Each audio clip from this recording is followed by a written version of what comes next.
Jamie, while Israel is taking action against Hamas, Iran taking action to protect its nuclear facilities. They are conducting war games today. Iranian state television reporting the large-scale exercises designed to protect the nation's nuclear facilities from possible attack. The U.S. and our allies insist Iran intent on developing a nuclear bomb, while the Islamic regime, says its nuclear program is only for peaceful purposes. So why the war games? Why now? Former U.S. Ambassador to the United Nations and Fox News contributor John Bolton joins us as he does every week on this Sunday at this time. Good morning, Ambassador. Good morning. Why these war games? Obviously, the clock is ticking. Does Iran send something that hasn't been made public? Well, I think there's the obvious military reason to hold these preparations. I think they're sending two political signals, one to Israel, which is if you're thinking about military action against the nuclear program, we're prepared, and indeed, as the Iranians just threatened, to respond by attacking Tel Aviv. So definitely intended to message the Israelis. But second, I think they're sending a larger political signal to the United States and others as well, and that is, if you think you can intimidate us into giving up our nuclear program through stricter sanctions, think again. We're prepared. We're not going to give it up. We're prepared to be tough. So I think it's at two levels. When we hear about war games, what exactly does that mean? What do they do, and how do they protect their sites?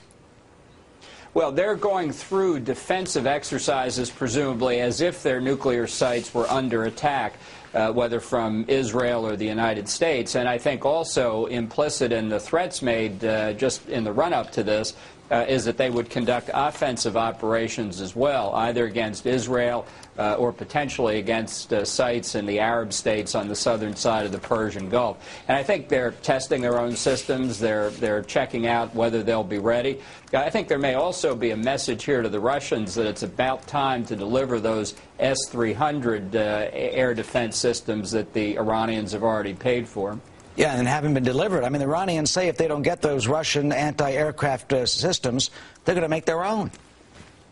Well, I don't know that they have the capability of doing that, but it does raise a very important question, because if the Russians deliver the S-300s and they're installed and made operational, that should be sufficient to protect against an Israeli attack, since those systems are good against any aircraft other than stealth aircraft, which Israel doesn't have. So the delivery point of the S-300s is a major red line in this whole issue. You know, it really jumped out at me. It's a 5-day drill, and Iran says it will cover an area, get this, a third the size of Iran. It will spread across the central, western, and southern parts of the country. So if Iran has war games across a third of their whole country, does that mean that they have nuclear facilities that we don't know about, hidden someplace in that large swath of 1/3 of their nation? Well, I think that's certainly a signal they're intending to send. And I must say, if you look at the IAEA report on the Qum site, the one that was recently discovered and exposed, the IAEA itself finally says that Iranian credibility on the question of where their various sites are has been called into question. So this exercise by Iran, I think, further demonstrates that. Perhaps this will come up at the IAEA Board of Governors meeting later this week. Can we watch them? Can we see what they're doing on these war games? And then can we learn from where they are and what they could be protecting, where there could be other sites? Well, I'm assuming that we're doing our best to find out exactly how the war games go. I'm sure the Iranians will give us some pictures as well. The question will be whether this time their pictures are doctored as others of theirs have been. But I think it's potentially a learning experience, as they say, about what Iran's defensive capabilities at the current point really are. And finally, the president says there'll be tougher sanctions by the end of the year. Realistically, what do you expect to happen? I mean, will there be a gasoline embargo, for example? Can there be a wider trade and economic embargo against Tehran to really strangle them, or will it be more of the same?